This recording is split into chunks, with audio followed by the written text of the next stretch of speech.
بسم اللہ الرحمن الرحیم. شروع کرتا ہوں اللہ کے نام سے جو بے انتہا مہربان نہایت رحم کرنے والے ہیں.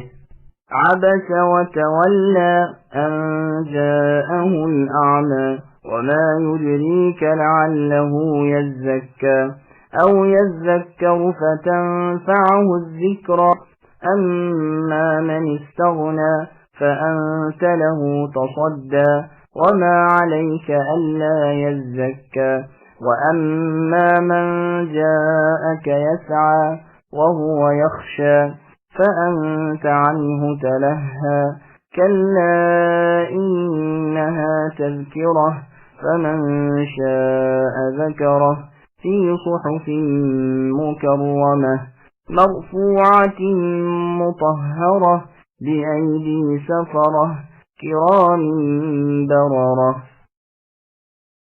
انہوں نے یعنی نبی نے ترش رو ہو کر منہ موڑ لیا صرف اس لیے کہ ان کے پاس ایک نابینا شخص آئے. تمہیں کیا خبر تھی اے نبی، شاید وہ سنور جاتے یا نصیحت سنتے اور انہیں نصیحت فائدہ پہنچاتی. جو بے پرواہی کرتا ہے اس کی طرف تو آپ پوری توجہ کرتے ہیں، حالانکہ اس کے نہ سنورنے سے تمہارا کوئی نقصان نہیں. اور جو شخص آپ کے پاس ڈرتا ہوا آتا ہے اور وہ ڈر بھی رہا ہے تو اس سے آپ بے رخی برتتے ہیں. یہ ٹھیک نہیں. قرآن تو نصیحت کی چیز ہے، جو چاہے اسے یاد کر لے. یہ تو پرعظمت صحیفوں میں ہے جو بلند و بالا اور پاک صاف ہیں، جو ایسے لکھنے والوں کے ہاتھوں میں ہیں جو بزرگ اور پاک باز ہیں. سامعین، اب ان آیتوں کی تفصیل سماعت کیجیے. سورہ عبس کا شان نزول اور ابن ام مکتوم رضی اللہ عنہ کی فضیلت. بہت سے مفسرین سے مروی ہے کہ رسول اللہ صلی اللہ علیہ وسلم ایک مرتبہ قریش کے سرداروں کو اسلامی تعلیم سمجھا رہے تھے اور مشغولیت کے ساتھ ان کی طرف متوجہ تھے. دل میں خیال تھا کہ کیا عجب اللہ تعالیٰ انہیں اسلام نصیب کر دے. ناگہاں عبداللہ ابن ام مکتوم رضی اللہ عنہ آپ کے پاس آئے. پرانے مسلمان یہ شخص تھے، عموماً رسول اللہ صلی اللہ علیہ وسلم کی خدمت میں حاضر ہوتے رہتے تھے اور دین اسلام کی تعلیم سیکھتے رہتے تھے اور مسائل دریافت کرتے رہتے تھے. آج بھی حسب عادت آتے ہی سوالات شروع کیے اور آگے بڑھ بڑھ کر رسول اللہ صلی اللہ علیہ وسلم کو اپنی طرف متوجہ کرنا چاہا. نبی صلی اللہ علیہ وسلم چونکہ اس وقت ایک اہم امر دینی میں پوری طرح مشغول تھے، ان کی طرف توجہ نہ فرمائی بلکہ ذرا گرا خاطر گزرا اور پیشانی مبارک پر بل پڑ گئے.